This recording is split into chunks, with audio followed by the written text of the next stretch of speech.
get into a fight with a man selling bread. It was a totally bizarre and shocking spectacle. Hello my loves and welcome back to my channel. Today we're gonna react to MrBallen.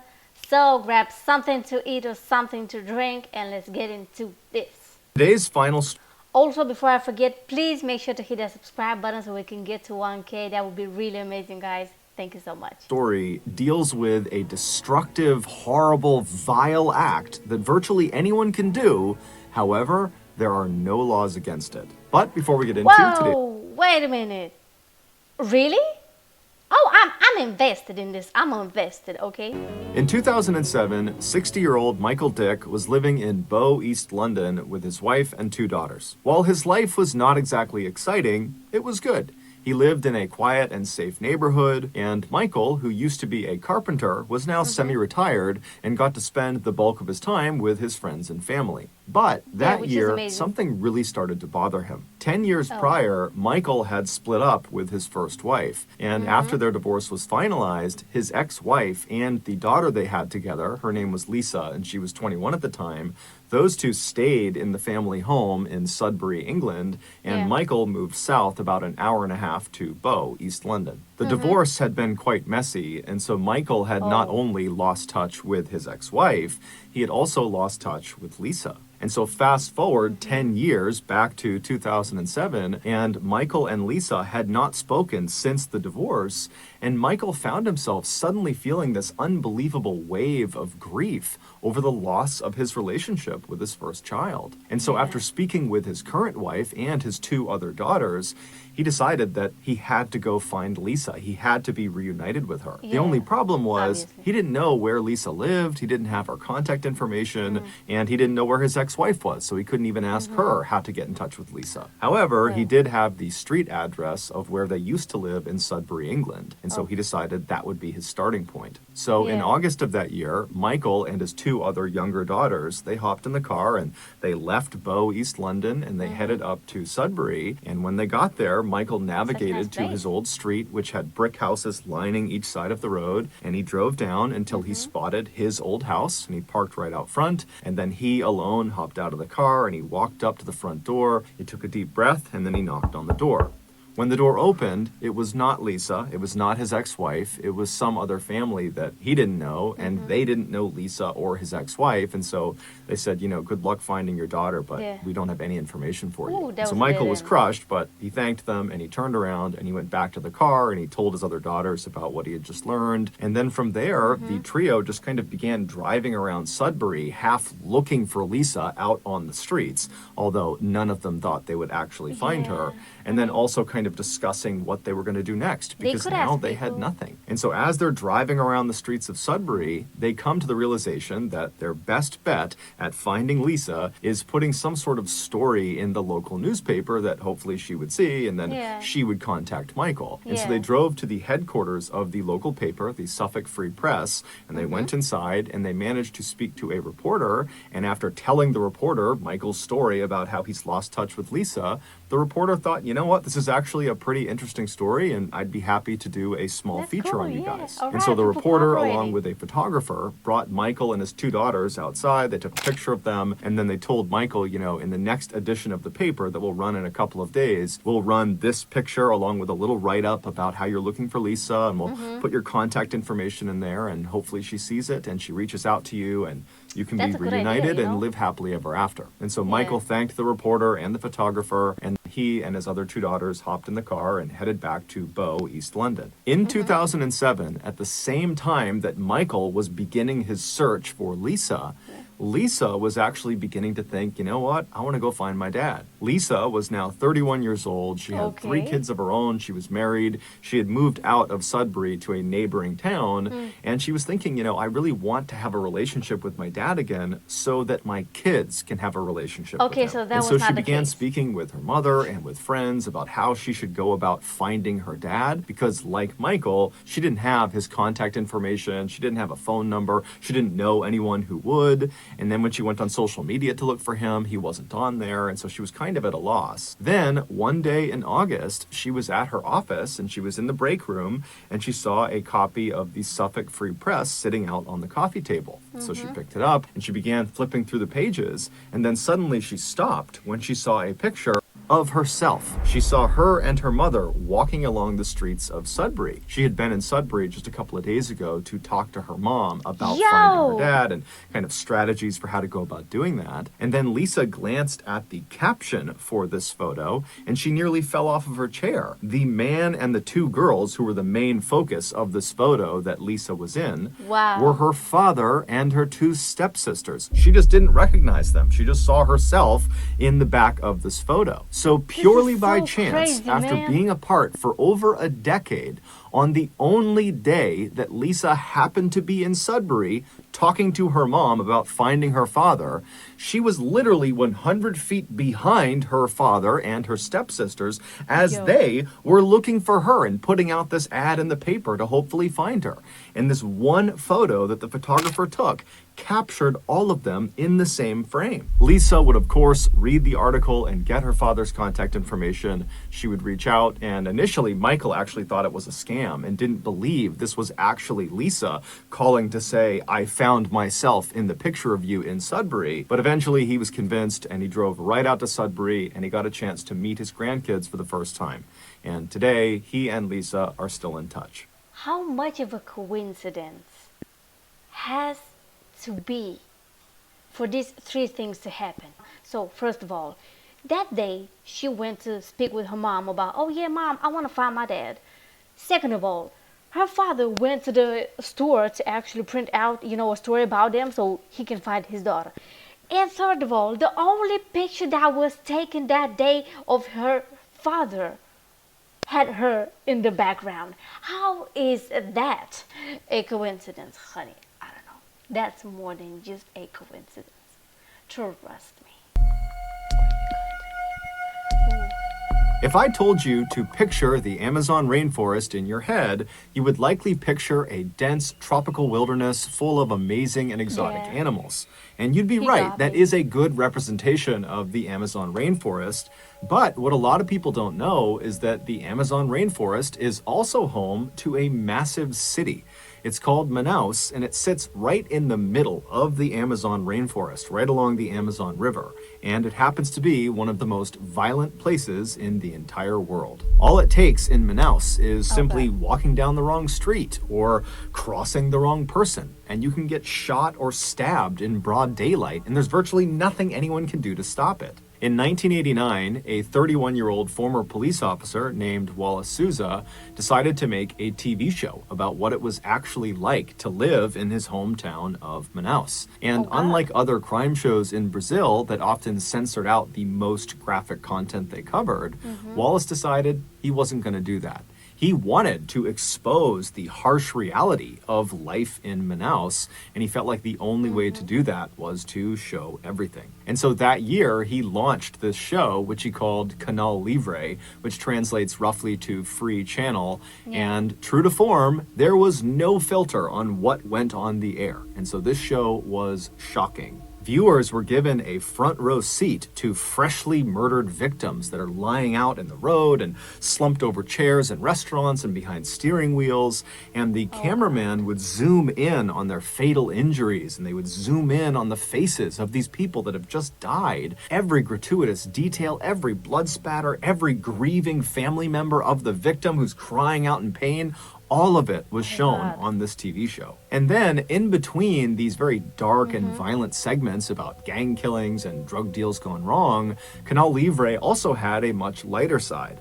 They would bring on local artists to talk about what they're working on, to maybe try to sell some of their goods. The show would also focus on down-on-their-luck families that needed help raising some money, and so the show was designed to get people to donate. And then also, for really no reason at all, there was a segment on the show where this puppet character would get into a fight with a man selling bread. It was a totally bizarre and shocking spectacle, and the people of Manaus That was so loved funny. it. And then eventually, Yeah. the people of Brazil loved it. I mean, this was an extremely popular show. Because Wallace was often on camera on Canal Livre, he became very famous and very recognizable. And so when he would walk around Manaus, people would see him and literally just start clapping and cheering for him. And as he and his show became more and more popular across South America, Wallace decided he didn't just want to report on crime, he wanted to fight crime. So, on air, Wallace began berating the government for not being able to protect its citizens,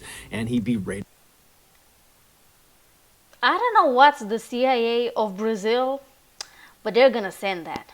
Okay? Like, oh my god. The police for not being able to catch the criminals. And then off the air, Wallace campaigned for and was elected to political office in Manaus, where he continued to push hard to reduce crime in the city. And so it wasn't long before Wallace went from just being a relatively well-known TV host to being one of the most beloved and influential and trustworthy people in all of Brazil. However, over the years, there was one strange thing about his show, Canal Livre, that people just couldn't wrap their heads around. This oddity was most obvious in a now famous episode of Canal Livre that aired sometime in the mid-2000s. This episode opens with a Canal Livre reporter making their way through a jungle, and there's a cameraman filming them from behind, and this reporter, they're very carefully walking through, kind of pushing branches out of the way and high stepping over all the underbrush. And then at some point up ahead, you see there is a clearing, and there is a third person standing in this clearing, and they're clearly looking straight down at something on the ground that we can't see. But this third person is very occupied with whatever is on the ground. And so eventually this reporter makes their way through the jungle into this clearing, and then as soon as the cameraman gets into the clearing as well, he looks down at what is on the ground. And what you see is what appears to be a log that has previously been lit on fire because it's still smoking and it's black and it's charred. But as the cameraman zooms in, you see there are hands on this log. So you realize it's not a log, it's a human being who's obviously deceased. And based on how badly charred they are and how much they're still smoking, you realize very quickly that this person must have been on fire very recently as probably just a couple of minutes ago. Like right before the camera got here, this person was on fire. And so as you're kind of seeing this shocking image, the reporter suddenly talks about this person like he knows all the details of them already. He says, this person, it's a man, and they were not shot to death, they were doused with gasoline and burned alive. But at this point, the police had not come out. They had not seen this dead person yet. And so it made no sense that the reporter would have all this information on hand because no one knows this stuff yet. And based on just looking at this person's body, it was too badly burned to be able to tell whether it was a man or whether they had been shot or not or whether gasoline was used. But when Wallace was questioned about where he and his reporters got their information from, he just said, look, we're a very popular show and people call us often before they call the police and they give us information about what's happening in the city. And we have a huge team. We watch the police headquarters, we listen to the police's radio, we watch the morgue, we have loads of informants all over the city, and so we just get our information really, really quickly. And this answer was enough until 2008. That year, in October, the police arrested a former Manaus police officer who just went by the name Moa, and they accused him of 9 murders. And so they throw him in jail, but Moa, despite the seriousness of the charges against him, seems totally unfazed. It was obvious he had some sort of powerful connection outside of prison, some person or some entity that he fully expected was going to, at any moment, swoop in and magically get him out of prison. But that didn't happen. Moa just continued to sit in jail, and at some point that began to sink in that he was kind of on his own, and so he began to talk.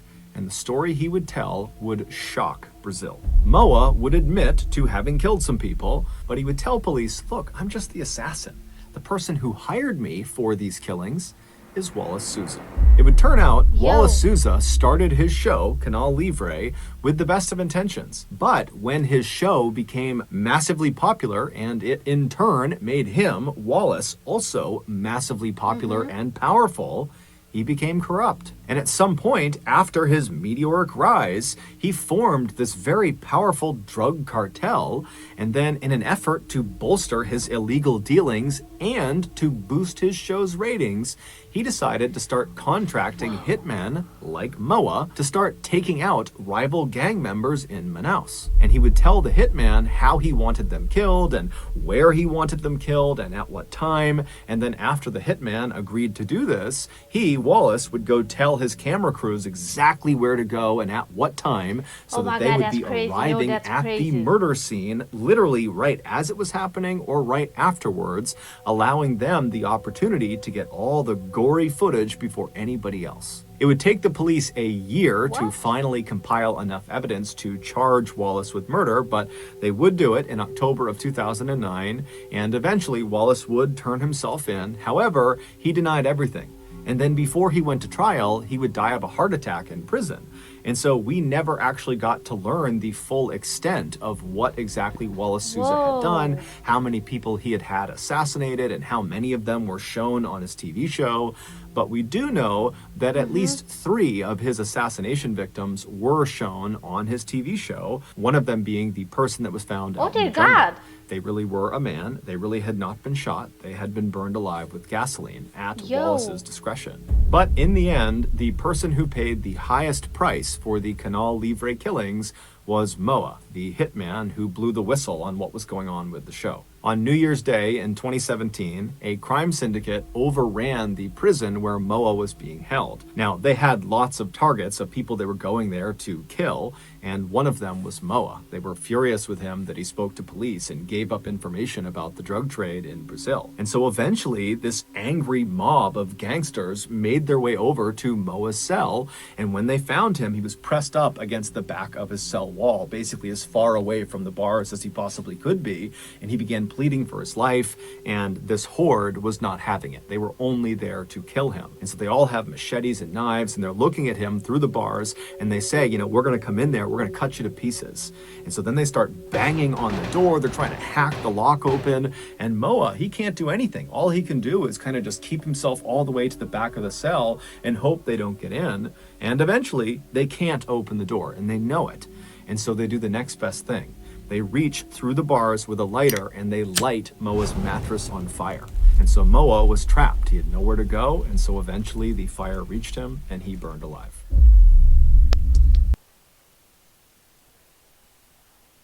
Can I just say how unbelievably crazy this story is? From the fact that this man went from, just trying to raise awareness to actually having a cartel?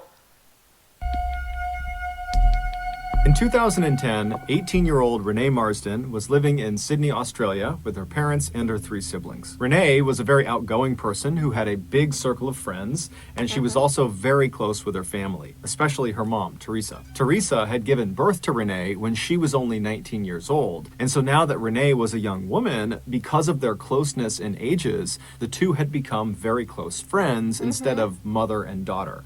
And so because of that dynamic, Renee found herself always going to her mother to tell her anything going on in her life. She was her confidant. And that year, something major had disrupted Renee's life, and so naturally she went to her mom and she told her about it. It would turn out Renee's boyfriend of nearly 2 years, who she was madly in love with, well, she had discovered he was cheating on her and didn't actually even care about her. He had sent these text messages that basically said as much. And so she confronted her boyfriend with these text messages, and he denied ever sending them. He said, look, I've never cheated on you. I don't know where those came from. I promise I've been faithful to you this entire time. But Renee just wasn't buying it, and so she had felt forced to break up with him. And so Renee naturally had turned to her mother for comfort and guidance, but Teresa, all she could really offer her daughter was, to remind her that time heals all wounds, and that certainly someday you will meet the right person for you. And amazingly, only a couple of weeks after this very painful breakup, Renee came home from work one day and she walked into the house and she was all smiles. And considering how unbelievably depressed she had been over the last couple of weeks, this really stood out. And so when her mom saw her smiling and radiating happiness, she rushed over to her and said, what's gotten into you? Why are you in such a good mood? And Renee would tell her that actually I've met another guy. And so Teresa said, Who did you meet? Who is this person? And she would tell her mom that his name is Braden Spiteri. He was 23 years old, and he was a graduate of the King's School, which is a really prestigious boys' school in Sydney. And his father was this really successful business person who owned this big construction company that he was set to inherit later on. And so she was just raving about how amazing this guy was. And Teresa was really happy. If nothing else, this was a very good distraction for her. And so she asked her daughter at some point, how'd you meet this guy? And Renee would tell her that Camilla had introduced them. Camilla Zaidan was Renee's best friend. They had met in high school. And Renee would explain to her mother that Braden was actually Camilla's ex-boyfriend, but they hadn't dated in a really long time, and there was no feelings between them. They were just friends. Look, there are so many people in this world. I don't care if your best friend was seeing Jesus. She broke up with him, and then she's like, yo, let me introduce you to Jesus. Jesus is amazing. He can turn water into wine, girl. You would want him. Never ever in your life take somebody's ex, especially if it's one of your friends, because no matter how many times people are like, nah, we broke up, we're all fine, we don't care, that's a big fat lie.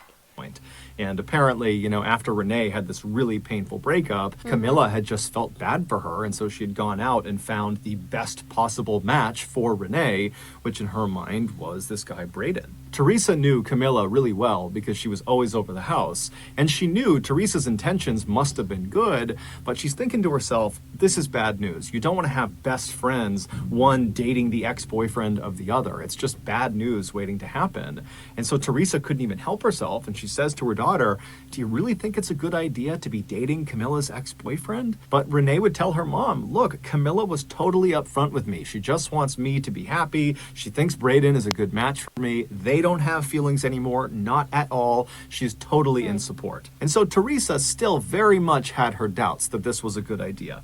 But she put those doubts aside, and instead she said, okay, well, can you show me a picture of Braden? Can I see what he looks like? And so Renee pulls out her phone and she finds a picture of Braden and she shows it to her mom. And right away, her mom is looking at this picture and seeing that Braden is a very handsome guy, big bright smile.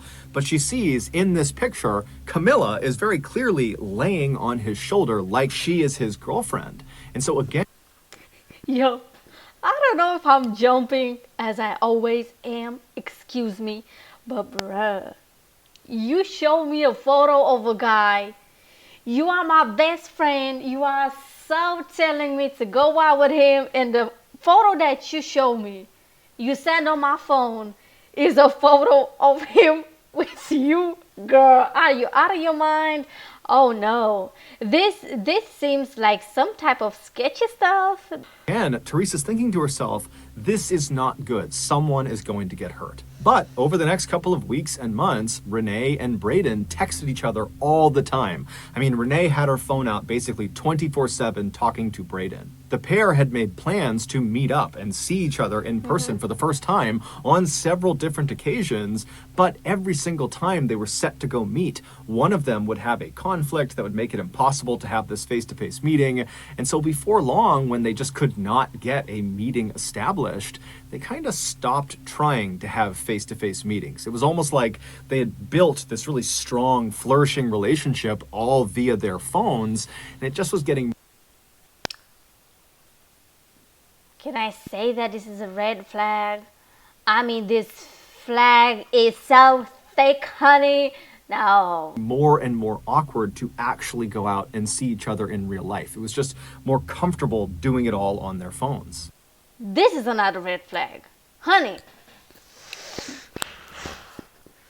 let me make a visual for you. Hold on.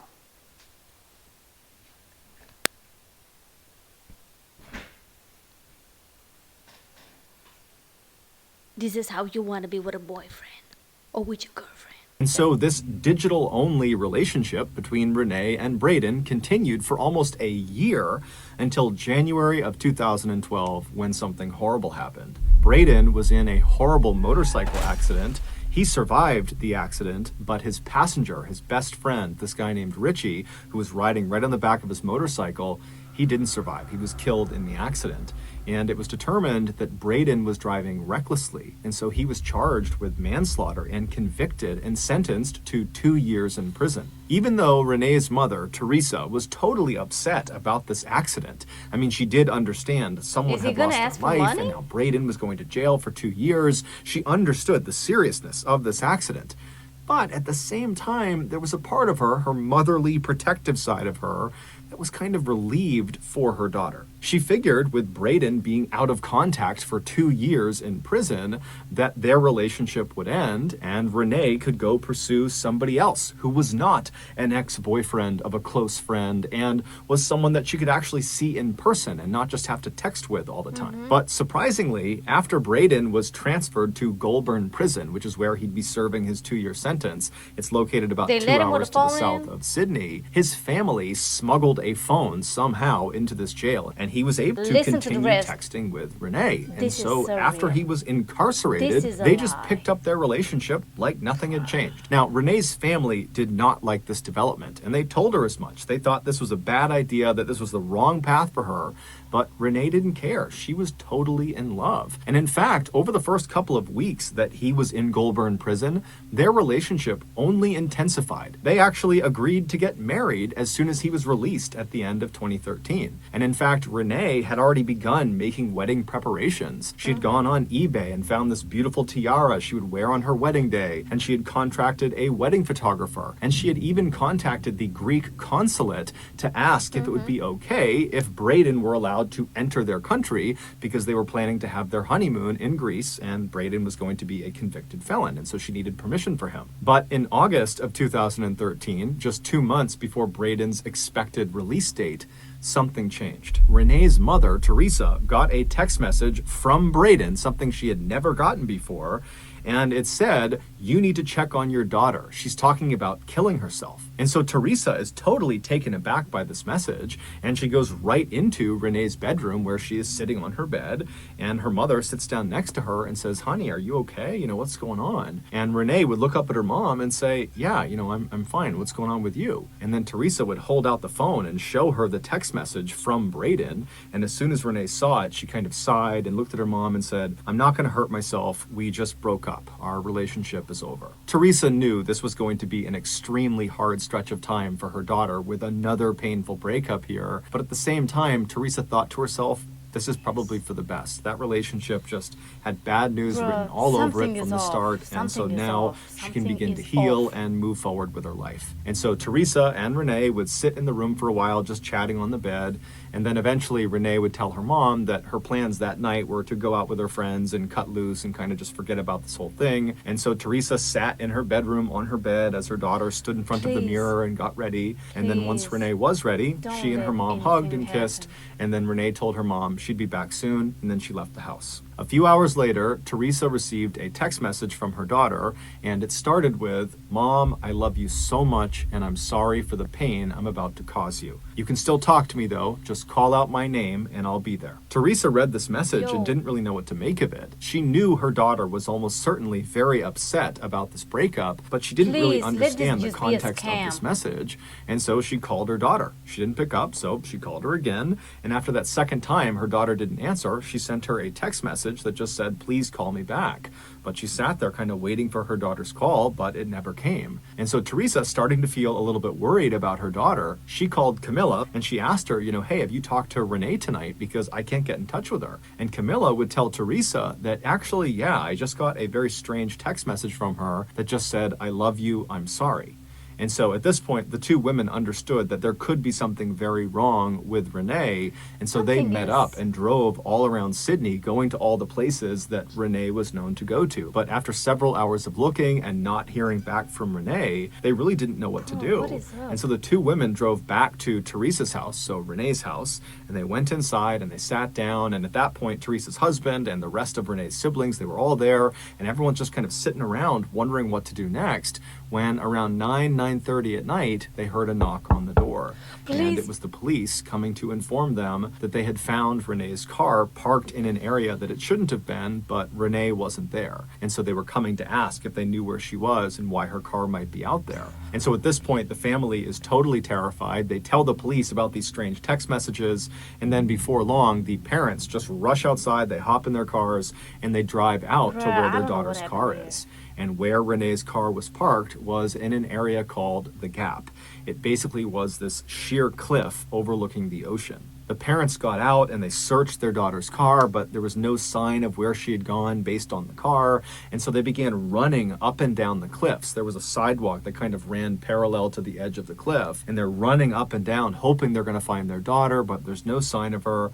And then at some point, Teresa climbed up to one of the highest points of the cliff. And when she got up there, she found her daughter's black flat shoes. And they were placed neatly together on the ground right in front of the fence that was there to prevent people from getting too close to the edge of the cliff. But despite an extensive search that night, they couldn't find any sign of Renee. She was nowhere to be found. Man. However, the police would discover the following day that there was actually a camera that was looking at that section of the cliffs. And so they reviewed this footage and they found Renee. They saw what happened to her. And in this camera footage, you see Renee walking up the trail in the middle of the night, and she stops and she takes off her shoes and she puts them down, and then she hops over that fence. Now, the fence was not right up against the very edge of the cliff. It was set back maybe 3 or 4 feet. And so she hops over the fence, and then she steps very carefully to the edge of the cliff, and she kind of peeks over the edge and then looks visibly terrified, and she moves backwards a few steps until her back is pressed up against the fence. And then she pulls out her phone and she sends 3 text messages.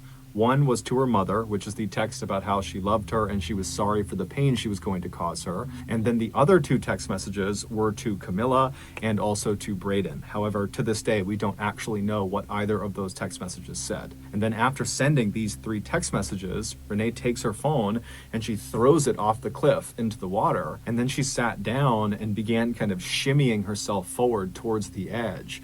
Now, the camera did not actually pick her up falling off the cliff, but it's assumed when she went out of frame that she had fallen off the cliff to her death. Her body would never be recovered. Renee's death was ruled a suicide. However, her family, in addition to being totally devastated by this horrible loss, they felt totally confused. They had no idea why this had happened, but they were certain it had to have something to do with this recent breakup with Braden Spiteri. And so they tried to get in touch with Braden, but he wasn't getting back in touch with them. And so the family contacted the police and said, "Can you reach out to the prison where he is and set up a meeting?" And so the police obliged them and they called Goulburn Prison. And when they spoke to the prison, they said, "Who? Braden who? Yeah, we don't have a Braden Spiteri here. We never have." And the reason was, Braden Spiteri wasn't real. Renee's friend, Camilla, had made him up. He was a fictitious person. That picture of Braden Spiteri where Camilla is laying on his shoulder, that was just some random person she had met in a club. Camilla had always been very possessive of Renee ever since they had met in high school, and at some point, she had just decided that she wanted Imagine that it was Camilla who was sending these messages. even more control over Renee. And so the first thing she did is she convinced Renee that her earlier boyfriend, the one she'd been dating for 2 years before Braden, she convinced Renee that he had been cheating on her the whole time, he was unfaithful, that he didn't love her, and then she had created those text messages and given them to Renee and convinced Renee that that was something he had said. And before long, Renee totally believed it. She approached her boyfriend, he denied it, but Camilla the whole time is telling Renee, he's lying to you, he's been doing this whole time, I know he's a bad guy. And so Renee had listened to her best friend and she had severed that relationship. And then almost immediately after that, Camilla swoops in to the rescue and connects Renee with this Braden guy, Camilla's supposed ex-boyfriend, who really was just Camilla on the other side of the phone. And for nearly 2 years, Camilla kept this charade up.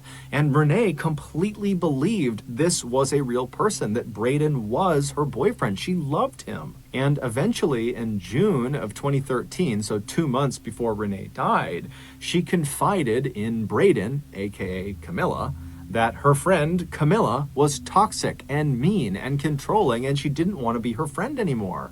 And so Oh my God, Lord Jesus.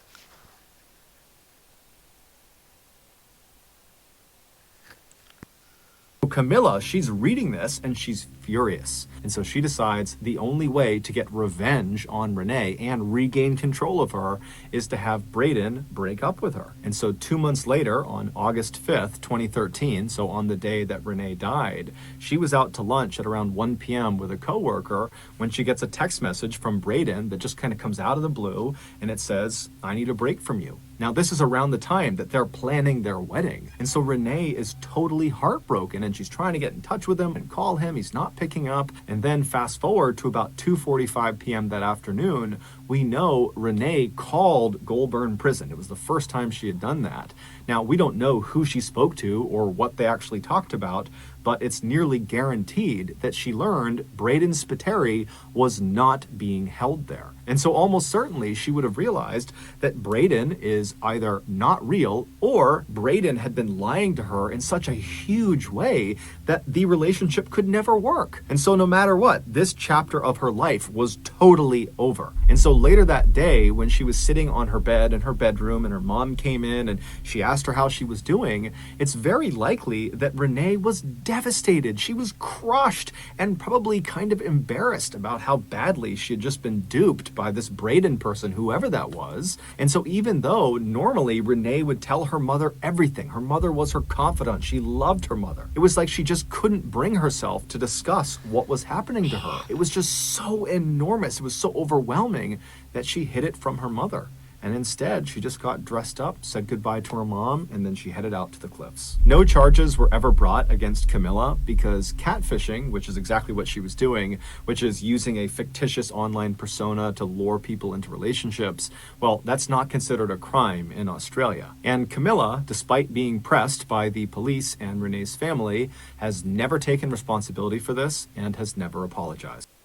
So it is illegal to actually impersonate somebody else, either it is living or there, real or fictional, natural or corporate. It is, bruh, look, I don't know what the hell happened here. So, bruh, I don't know, it's just that it is illegal because she impersonated somebody. I don't understand why the police, bruh, do you see? Wait.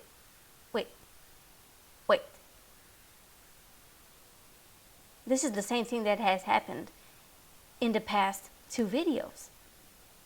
The justice system isn't doing any justice. Thank you so much for watching this video. I hope that you will give it a big thumbs up. You will comment down below and you subscribe so you know we can get to 1K, honey. We can do that. 1,000 subscribers. Come on, we can. I will see you in my next video. Bye-bye.